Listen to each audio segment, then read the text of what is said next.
네. 그래서 1번 문제는 손익계산서에 보고할 평가이익은 단기매매증권 하나만 따져보면 되니까 20만원에 취득을 했는데 결산일 시가가 24만원이죠.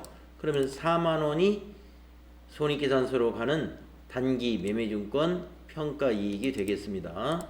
네, 매도하는 증권은 아까 말씀드린 대로 기타 포괄손익 누계액이기 때문에 기타 포괄손익 누계액은 재무상태표로 가야죠.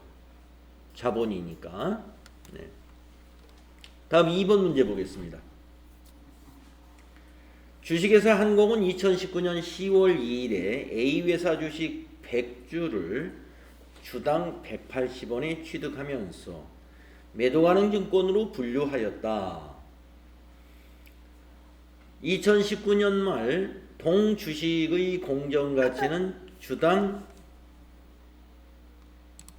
200원이었으며 2020년 5월 1일에 주당 250원으로 모두 처분하였다.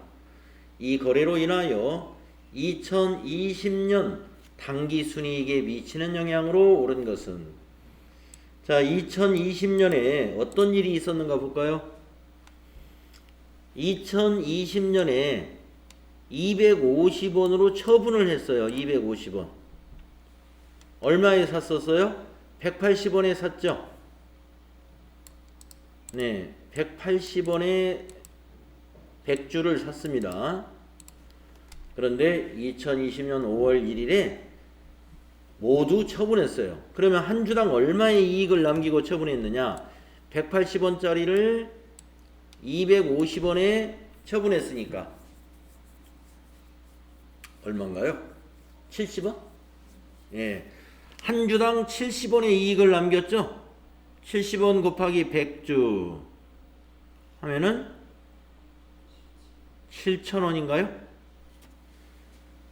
그래서 2020년 당기순이익에는 7,000원만큼의 당기순이익에 영향을 주게 됩니다.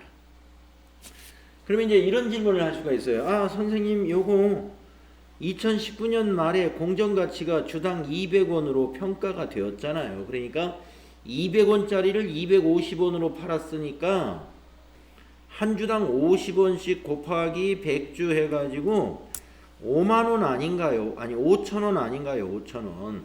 여기 3번 아니냐? 아닙니다. 왜 그러냐면은 2019년 말에 200원으로 평가한 거, 그러면 여기 지금 20원 올랐잖아요. 한 주당 2만원 오른 거, 2,000원. 20원, 한 주당 20원 오른 것은 매도가능 증권 평가이익이란 말이에요. 매도가능 증권 평가이익은 2019년 손익에 반영되는 것이 아니라 자본에, 아까 말씀드린 대로 자본으로 들어가 있어요. 그러다가 처분할 때 한꺼번에 그것이 이익으로 돌아옵니다. 분계를 한번 써볼게요. 네, 여러분들 지금 이제 어제 이렇게 어제 여러분들이 이론이 재무회계 이론이 너무 어렵다. 네, 이렇게 말씀하셨어요. 네. FAT 1급을 공부하시고 넘어오신 분은 하나도 어렵지 않습니다. 네. FAT 1급에 딱 이어지는 이론이 되기 때문에.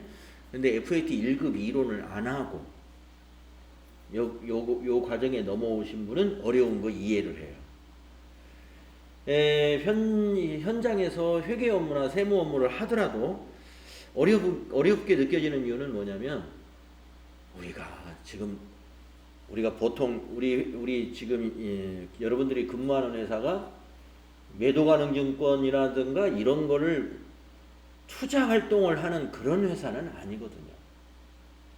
우리가 단기매매증권, 매도가능증권 이 투자 활동 하려면은 기업이 어떻게 해요? 굉장히 여유 있는 회사죠. 여유 자금이 있어야 그 여유 자금으로 채권에도 투자하고 주식에도 투자하고 그러는 거거든요. 근데 우리 주변에 그런 회사가 별로 없습니다. 잘 나가는 중소기업이나 대기업, 해당이 돼요. 근데 우리 TAT 2급이나 이런 데서는 대기업 관련된 회계가 많이 있단 말이에요. 그렇기 때문에 자그마한 규모의 법인에서는 거의 일어나지 않는 그런 상황의 분계들. 어제도 보면은 우리가 유형자산 재평가 모형 같은 경우, 우리 규모가 작은 법인에서는요 재평가를 안 합니다. 왜냐? 귀찮아. 그렇게 하면 괜히 일이 많아져요. 그러니까 그냥 재평가 안 합니다. 예, 그러나 그 규모가 큰 기업들은 재평가를 해서 나중에 그 뭡니까 기업이 서로 합병하고 막 이럴 때 그 재평가하는 걸 이용하거든요. 예, 그래서 그 유리한 어떤 목적을 가지고서 재평가라는 것도 하고 그러는 거죠. 그러니까 재평가 잉여금 뭐 이런 것들은 일반 우리 주변에서 많이 보는 작은 규모의 법인에서는 10년이 가도 한 번도 하지 않는 회계예요. 그런 회계가. 그러나 시험에는 나오고 있어요. 예. 그래서 그런 부분까지 아주 고급 회계까지 지금 포함되어 있기 때문에 이 이론이 지금 재무회계 이론이 옛날에 그 FAT 2급, 전산회계 2급이나 전산회계 1급의 이론보다는 좀 차원 높은 이론이 지금 같이 끼어 있습니다. 자, 요 2번 문제는요. 사실은 TAT 2급 문제라기보다는 TAT 2급에서도 나오지만 FAT 1급에서도 출제되는 문제입니다. 자, 2번 문제 이거를 세 단계로 분계를 한번 해보겠습니다. 첫째, 취득시 분계. 취득시 분계는 어떻게 될까? 차변에 100주를 180원에 취득하면서 매도 가능 증권으로 분류했으니까 차변의 매도 가능 증권이죠. 그죠? 얼마인가요? 180원짜리 100주니까 18,000원이죠. 대변은 현금으로 매입했다고 보겠습니다. 18,000원. 그래서 거래의 결합관계가 어떻게 돼요? 네, 자산 증가했죠? 자산 중에서 이건 투자 자산이에요. 투자 자산이 증가한 거예요. 지금 우리가 투자 자산 공부하고 있는 겁니다. 자산 감소했죠? 이 자산은 무슨 자산이에요? 예, 현금 및 현금성 자산, 즉 당좌 자산이 감소한 거예요. 투자 자산, 당좌 자산을 투자 자산으로 바꾼 거죠. 자, 그 다음에 두 번째,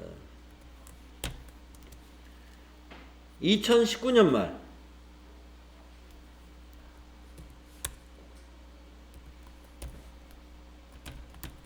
결산 수정 분계는 어떻게 될까요? 2019년 말 결산 수정 분계는 어떻게 할까요? 자, 2019년 말 결산 때 공정가치로 평가를 했단 말이에요. 주당 200원이에요. 가격이 그 사이에 올랐어요. 10월 달에 샀는데 12월 31일 날 가격이 주당 20원씩 올랐습니다. 그러면 주당 20원씩 100주만큼 자산 평가해야죠. 매도 가능 증권이 얼마 늘어나나요? 20원 곱하기 100주 2,000원이죠. 대변 매도 가능 증권 평가 이익으로 기록하죠. 2,000원. 그래서 차변에 매도 가능 증권 200원은 뭐예요? 거래의 결합관계가 자산 증가. 투자 자산이에요. 대변에 매도 가능 증권 평가 이익은 뭐라고 그랬죠?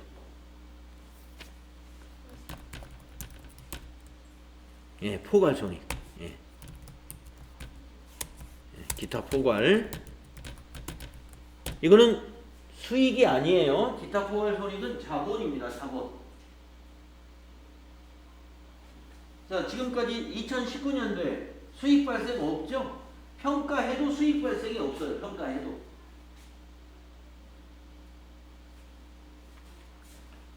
평가해도 수익 발생이 없단 말이에요. 자, 세 번째. 그러면은 2020년 5월 1일 날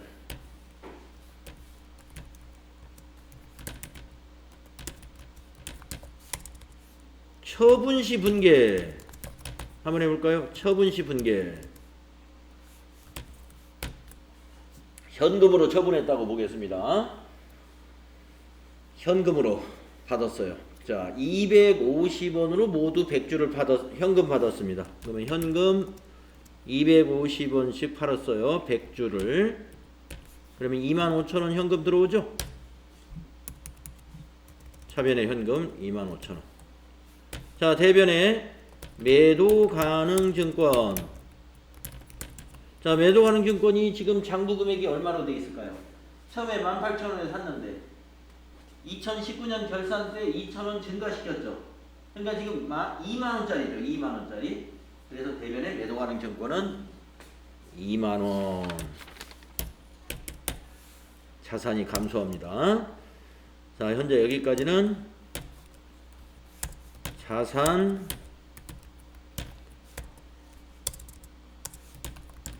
증가요. 이쪽은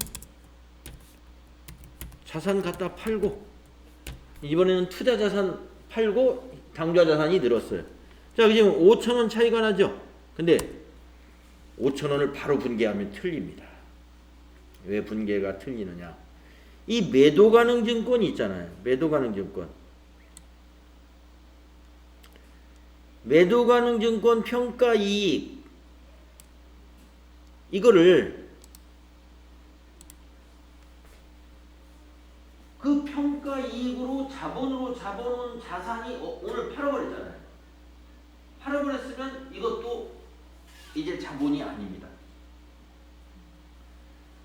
그 자산이 있을 때 그게 자본이지, 처분해버렸으니까 없어져야 돼요. 그래서 매도하는 증권 평가 이익을 이걸 우리가 상계시켜버린다 이거예요. 상계. 없애요. 없애려면 반대쪽에 넣어야죠. 없앨 때는 반대쪽에 이렇게 오는 거잖아요. 그죠?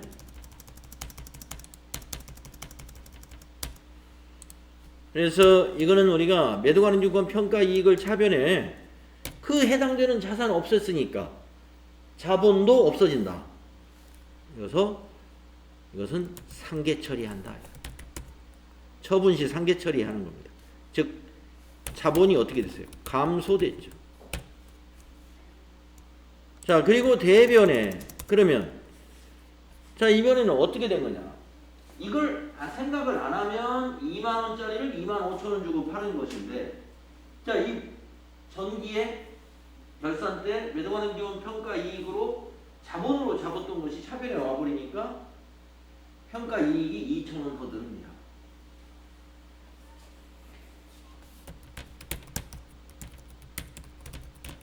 처분이.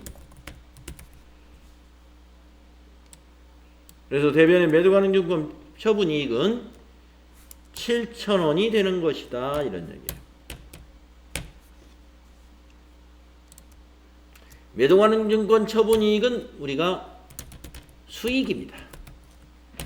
매도가능 증권의 평가는 기타 포괄 손익이지만 자본이지만 처분은 수익입니다. 수익 발생으로 기록하는 것이다. 그래서 여러분이 요 2번 문제를 완벽하게 이해를 하려면은 요 세 단계로 다 회계 처리를 할 수 있어야 돼요.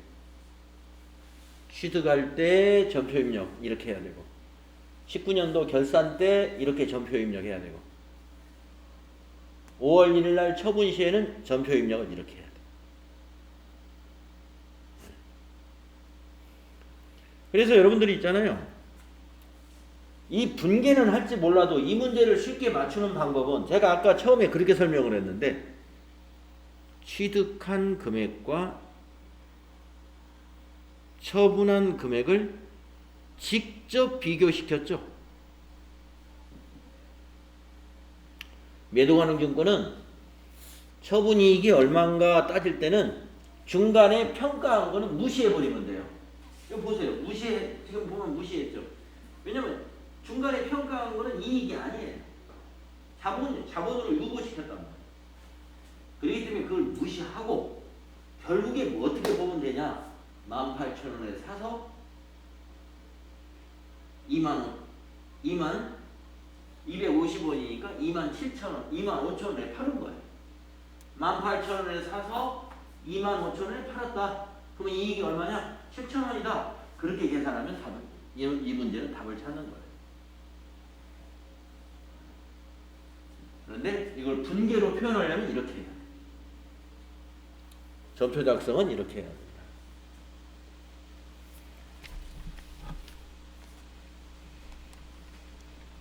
네, 요거 잘 이해를 해 두시면 좋습니다. 네, 이는 문제는 FAT 1급에서도 많이 나옵니다.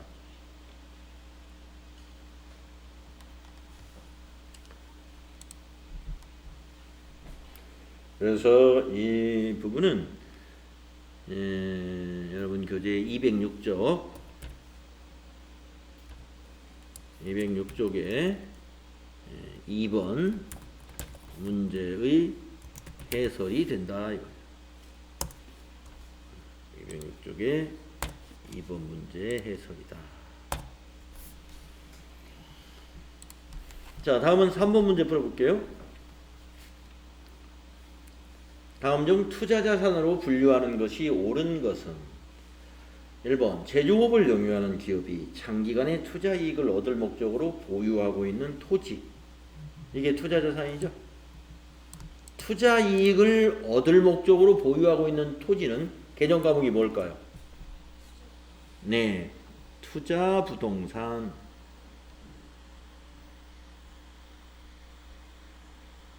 그래서 답이 1번입니다. 자, 2번은 뭔지 한번 맞춰봅시다. 아파트 매매업을 주업으로 하는 기업이 보유하고 있는 아파트. 뭘까요, 이거는?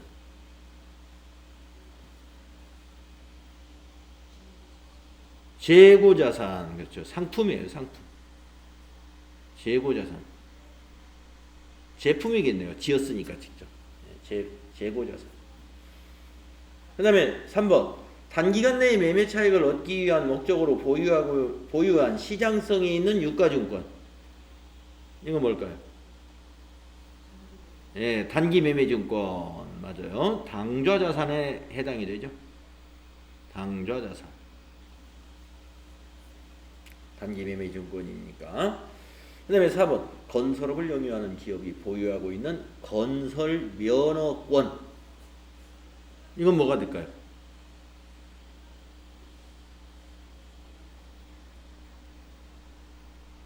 무형자산. 이건 무형자산입니다. 따라서 투자자산으로 분류되는 건 1번이죠. 1번 하나만. 투자부동산이니까 투자자산이 될 것입니다. 이렇게 개정과목 분류에 대한 문제 나올 수 있죠. 다음의 내용과 관련된 개정과목은 무엇이냐? 만기가 1년 이후에 도래하는 사용이 제한되어 있는 금융상품 뭐가 있죠?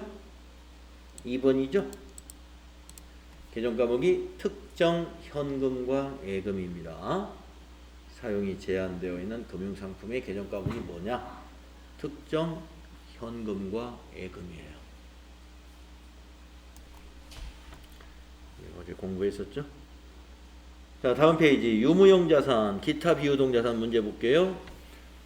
다음 유형자산에 대한 설명 중 옳지 않은 것은 이랬네요. 정상적인 영업활동에 사용할 목적으로 취득한 형체 있는 유형의 자산으로 일반적으로 장기자산을 말한다. 맞습니다. 1번은. 2번 토지를 포함한 모든 유형자산은 감가상각의 대상이 된다. 이거 틀렸죠?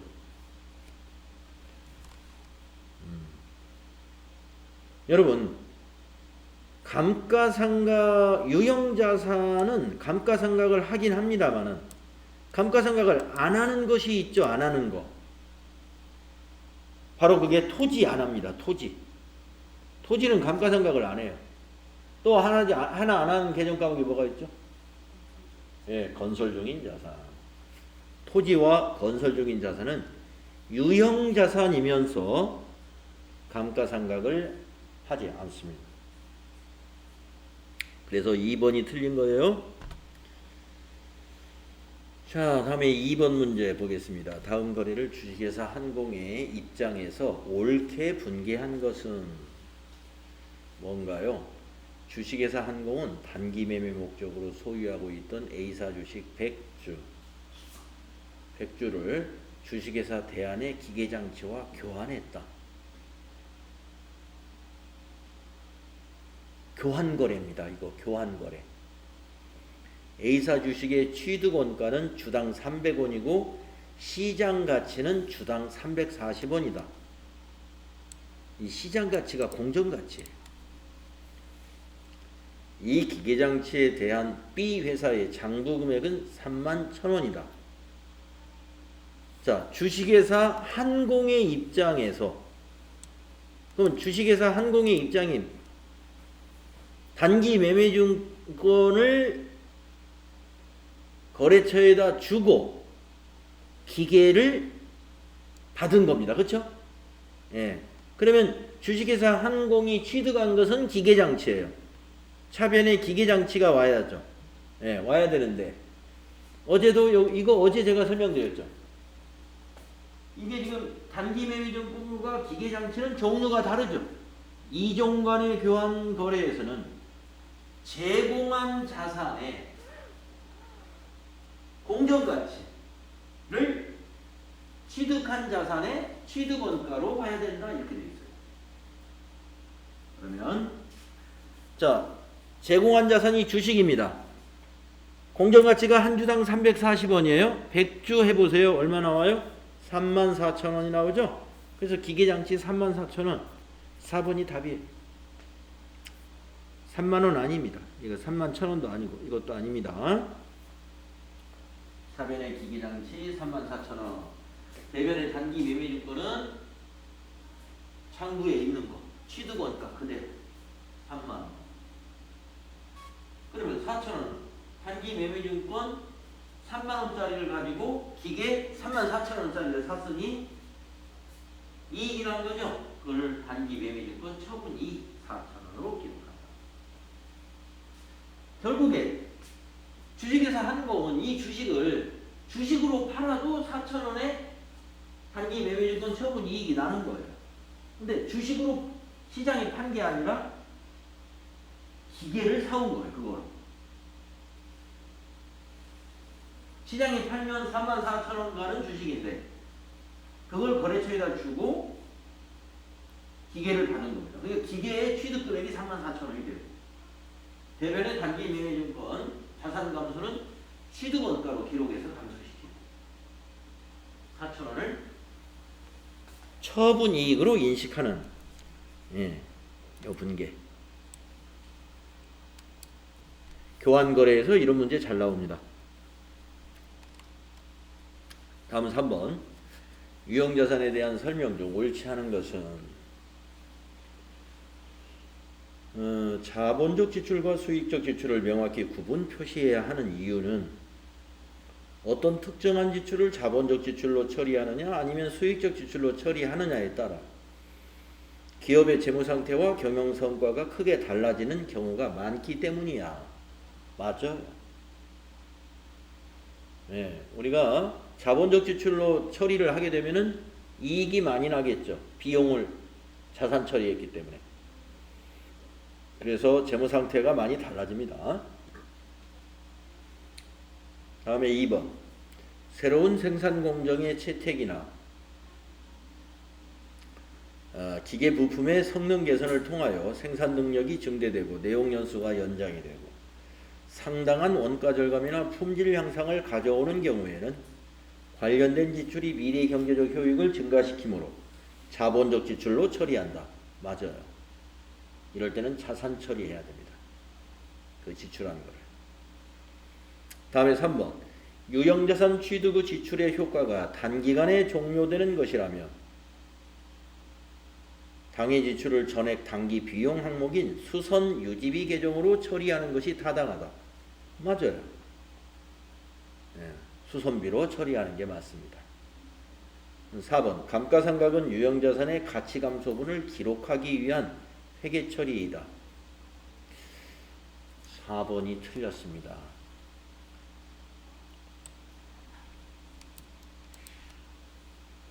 감가상각은 이렇게 설명하면 안 돼요. 가치 감소분을 회계 처리하는 것이 감가상각이 아닙니다. 예. 감가상각은 그럼 뭐냐?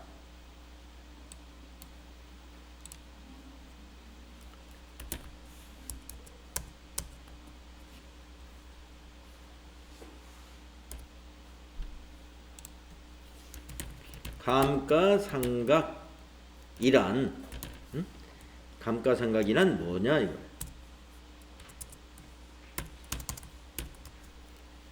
유형자산의 취득 원가를 사용 가능 기간으로 비용을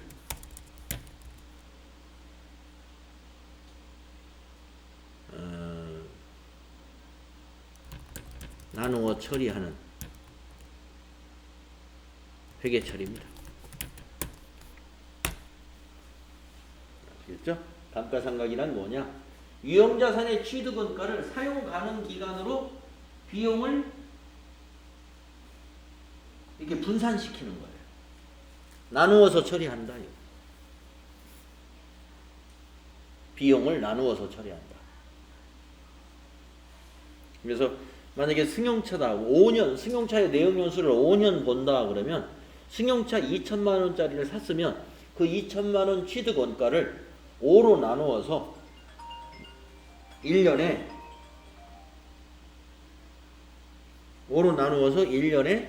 400만 원씩 비용을 나누어서 처리한다. 그때 매년 감가상각비를 비용으로 처리하는 거죠. 400씩 나누어서 5년간. 그렇게 설명해야 돼요. 이처럼 설명하면 안 돼요. 가치 감소분을 기록하기 위한 회계 처리다? 아닙니다. 가치 감소라는 것은 실제 가치 감소는 이 감가상각 하는 거하고 좀 달라질 수도 있어요. 그래서 이렇게 설명하는 것이 맞다. 다음에 4번 문제 볼게요. 주식회사 한공은 19년 1월 1일 500만 원의 새 기계장치를 구입했다. 19년 1월 1일 날 500만 원의 새 기계를 구입했습니다. 새 기계장치의 추정 내용 연수는 5년이며 잔존 가치는 50만 원으로 추정이 된다. 주식회사 한공은 연수합계법을 사용하여 감가상각을 행한다. 2020년도 감가상각비는 얼마냐 이랬습니다. 네, 2019년도에 취득한 기계입니다. 1월 1일 날. 그러면 2년 차예요. 2020년도는 1년 지난 그 다음해죠. 여러분 연수합계법 감가상각 공식 알고 있나요?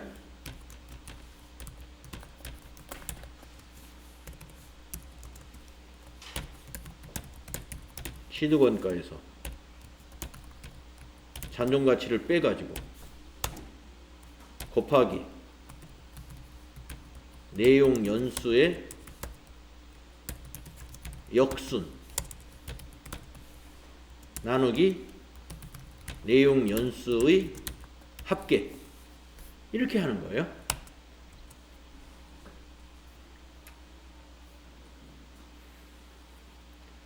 자 그러면 이거를 공식으로 대입을 공식을 이제 알았으니까 한번 대입을 해볼까요? 자, 취득원가가 얼마냐? 500만 원입니다.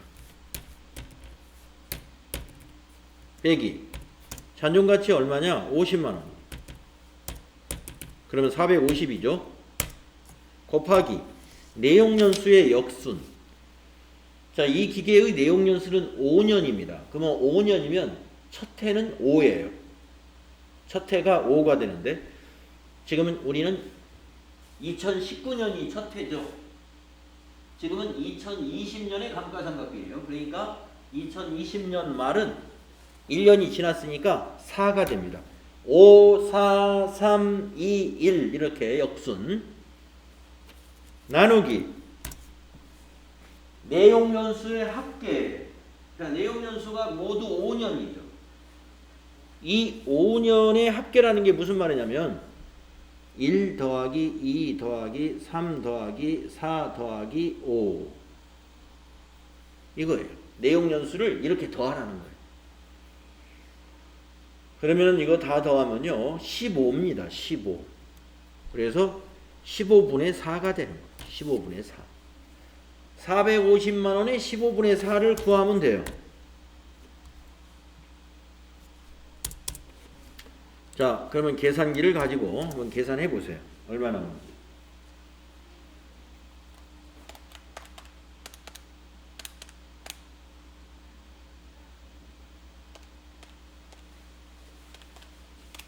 얼마 나옵니까? 120 나오죠?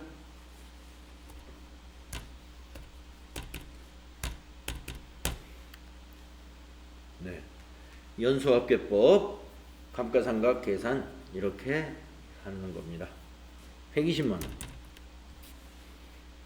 2020년도는 120만 원이다. 네. 그래서 2번이 답이 되는 겁니다.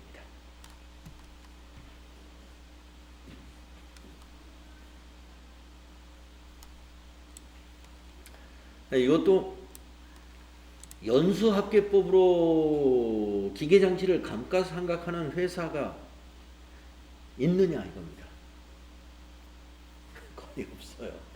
네, 되게 정률법을 많이 씁니다. 정률법. 네. 차량 운반금 같은 경우는 그냥 정액법. 그래서 정액법, 정률법을 가장 많이 써요. 이제 우리가 주변에 우리 기업들이 많이 하는 감가상각 방법은 정액법, 정률법. 근데 정률법하고 이 성격이 비슷해요, 이게. 연수합계법이. 그래서 연수합계법 FAT 2급이나 1급에는 출제를 안 합니다만은 TAT 2급이나 TAT 1급에서는 이렇게 아주 특이한 방법으로 문제를 내고 있다. 이렇게 보시면 돼요. 자, 다음은 5번 문제. 주식회사 한공은 2019년 12월 31일 현재 건물의 장부 금액이 128만 원이었습니다. 2020년 7월 1일에 이 건물을 100만 원에 처분하면서 자, 작년 말에 장부 금액이 128만 원이었습니다. 올해 7월 1일 날 100만 원에 팝니다. 그러면서 10만 원의 처분 손실이 발생했대요. 그 말은 뭐냐? 장부 금액이 110만 원이었다는 말이 되죠. 100만 원에 처분했는데 10만 원의 손실을 봤다는 것은 이 건물의 장부 금액이 110이었기 때문에 장부 금액보다 10만 원 싸게 팔았다는 얘기죠. 발생했다. 정액법으로 감가상각을 한다고 가정할 때 연간 감가상각비는 얼마냐 이렇게 물었네요. 연간 감가상각비가 얼마였겠느냐. 그래요? 자, 그럼 어떻게 이걸 추정해 볼 수 있을까요? 2019년에 장부 금액이 128만 원이었으면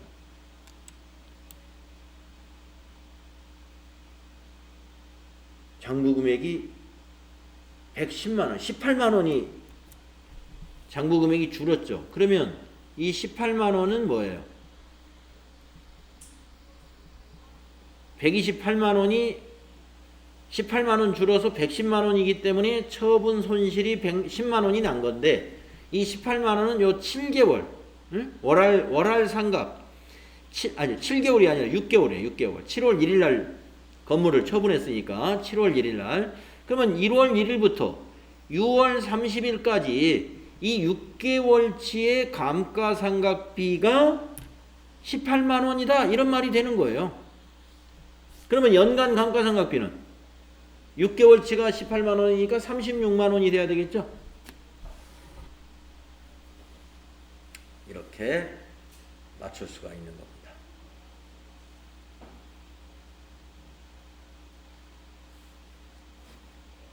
네. 전기의 장부 금액이 128만 원이었는데 처분할 때 110만 원이었단 말이에요. 장부 금액이. 그러니까 처분 손실이 10만 원이 났어요. 아까 말씀드렸죠? 그러면 18만 원이 줄었잖아요. 그러면 6개월치 감가상각을 18만 원 했다는 거죠. 그러면 1년치는 연간으로 물어봤으니까 1년치는 36만 원. 그렇게 답을 맞출 수 있겠네요. 이거 뭐 수학 문제도 아니고 이렇게 꼬아서 문제를 냅니다. 다음 6번. 2020년 1월 1일에 A회사와 B회사는 기계장치를 교환하였습니다. 교환거래 문제예요. A회사가 보유하고 있던 기계장치의 교환 직전의 장부금액은 50만원 이고 교환에 제공한 기계장치의 공정가치는 40만원입니다. 공정가치 40만원,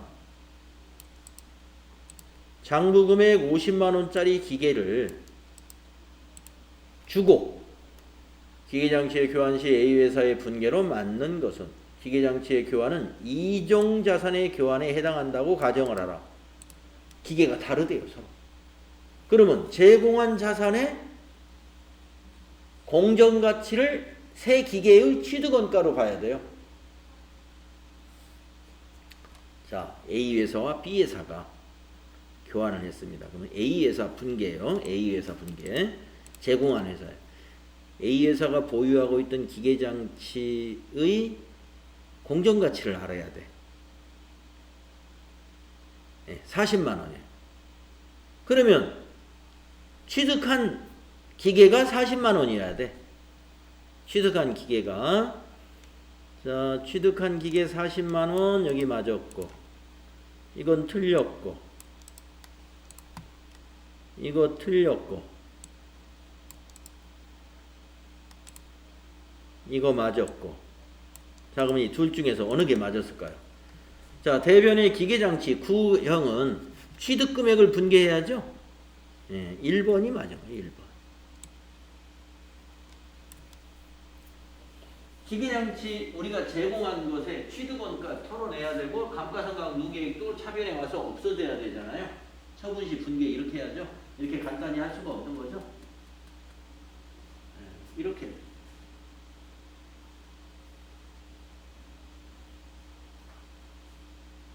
여기 유형자산 처분 손실까지. 선을 내가 잘못 그었네.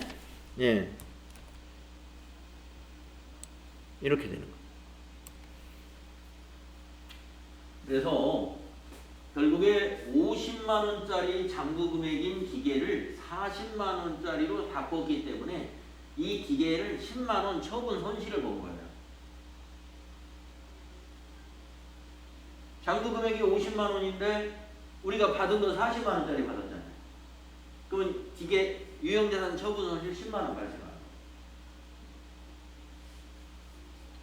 그래서 교환거래 분계, 또 두 번째 문제 또 하나 나왔어요. 그래서 우리가 교환거래에 관해서 이제 또 여러분이 자세히 또 알게 됐습니다. 다음 7번 문제. 유형자산과 관련된 설명 중 옳지 않은 것은 이랬네요. 보기의 내용이 굉장히 깁니다. 재평가 모형에서는 최초 인식 후에 공정가치를 신뢰성 있게 측정할 수 있는 유형자산은 재평가일의 공정가치에서 이후에 감가상각 누계액과 손상차손 누계액을 차감한 재평가 금액을 장부금액으로 한다. 재평가라는 건 그렇게 하는 거예요. 공정가치에서 감가상각 누계액하고 손상차손을 차감한 것을 장부금액하고 맞춰주는 게 그게 재평가 모형에서 하는 것입니다. 그러면 7번은 맞았죠? 다음에 2번. 유형자산을 재평가할 때 재평가 후 자산의 장부금액이 재평가 금액과 일치하도록 감가상각 누계액과 총장부금액을 비례적으로 수정한다. 재평가할 때 재평가 후에 자산의 장부금액이 재평가 금액하고 재평가 금액하고 일치시키는 거죠. 장부금액을. 그런데 감가상각 누계액과 장부금액을 같이 수정한다? 이거 틀렸네요. 그죠?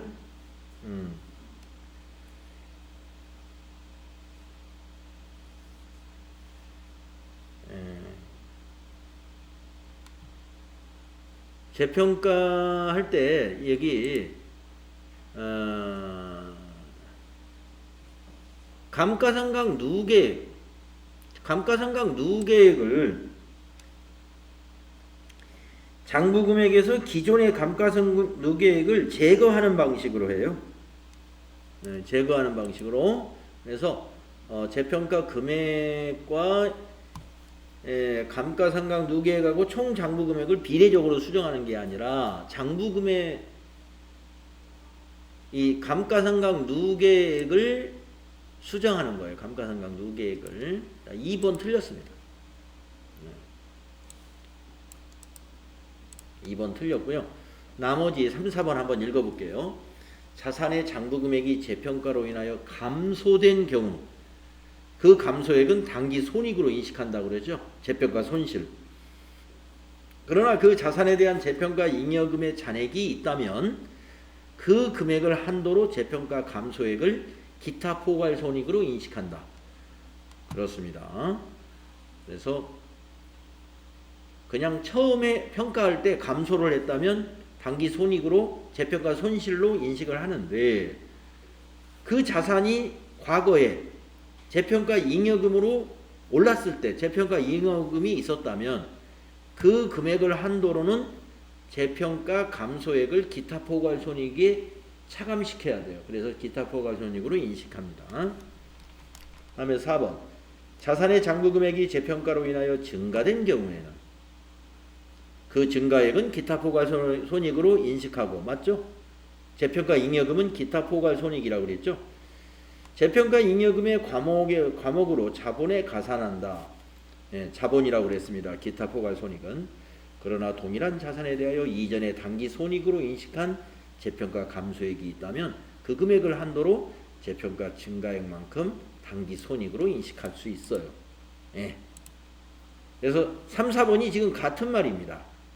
서로 반대의 경우를 설명을 했는데 이 3, 4번은 다 맞는 말이에요. 2번이 틀렸다. 다음에 7번 문제 보겠습니다. 다음 무형자산에 대한 8번 문제죠. 무형자산에 대한 설명 중 옳지 않은 것은 물리적 형체는 없지만 판매용 자산은 무형자산이 아니라 재고자산으로 분류한다. 맞습니다.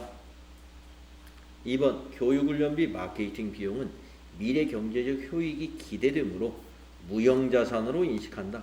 아니에요. 우리가 마케팅 비용이라는 게 광고 선전비 같은 거잖아요. 광고 선전비. 교육훈련비는 우리 직원들에게 교육시키는 거죠.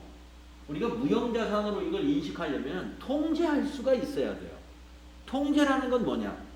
그 자산을 교환할 수도 있고 필요하면 사용할 수도 있고 처분할 수도 있어야 돼요. 자, 사람한테 교육을 시켰는데 사람을 처분할 수 있나요? 통제가 안 됩니다. 광고 선전비도 마찬가지예요. 광고 선전비도 우리 회사가 TV 광고를 해가지고 우리 회사 이미지가 굉장히 좋아졌어요. 그거는 경제적 효익이 있다고 가정할 수 있을지 몰라도 그 TV 광고한 그 효과를 어디 처분할 수 있나요? 효익이 기대는 되지만 통제가 불가능합니다. 처분이나 교환이나 이런 것이 불가능해요. 그래서 무형자산으로 인식하지 않습니다. 이런 거는 옳지 않습니다. 2번이 틀렸어요. 다음 9번. 다음 무형자산에 대한 설명 중 옳은 것은 1번 무형자산의 상각은 자산이 사용 가능한 데부터 시작한다. 맞아요. 2번 프로젝트의 개발 단계에서 발생한 지출은 모두 무형자산으로 인식한다. 개발 단계 이것이 무형자산인 건 맞는데 모두 이게 좀 마음에 걸려요. 모두 일단은 다른 더 틀린 게 옳은 거 찾으라고 그랬나요? 그러면 1번이 옳은 거죠. 1번. 9번 아까 1번이 맞았다고 그랬죠? 1번이 맞습니다. 1번에 아무 하자 없어요. 그런데 2번은 모두라는 말이 틀린 거예요. 왜 그러냐면은 무형자산으로 인식이 되려면 개발 단계에서 발생한 것 중에서 신뢰성 있게 그 비용을 측정할 수 있어야 돼요. 그런 것이 몇 가지 추가 사항이 더 있습니다. 그래서 2번 틀린 거고 모두라고 했기 때문에. 그 다음에 3번은 무형자산의 상각기간은 독립적 배타적인 권리를 부여하고 있는 관계법령이나 계약에 정해진 경우를 제외하고는 10년이 아니라 기억나시나요? 몇 년을 초과할 수 없죠? 20년. 다음 4번 무형자산의 상각방법에는 정액법, 체감잔액법, 연수학계법, 생산량 비례법 등이 있다. 다만 합리적인 상각방법을 정할 수 없는 경우에는 이거 틀렸죠. 정률이 아니라 정액법이죠. 합리적인 상각방법을 정할 수 없을 때는 정액법을 사용한다. 무엇을? 무형자산은. 무형자산이 그래요. 그래서 2, 3, 4는 틀렸습니다. 1번은 맞다. 자, 그래서 이제 자산까지 우리 정리가 다 끝났습니다. 자산까지 정리가 다 끝났고요. 10분간 쉬었다 다음 시간에 저 앞쪽으로 다시 갈 거예요. 부채와 자본을 정리해 보도록 하겠습니다.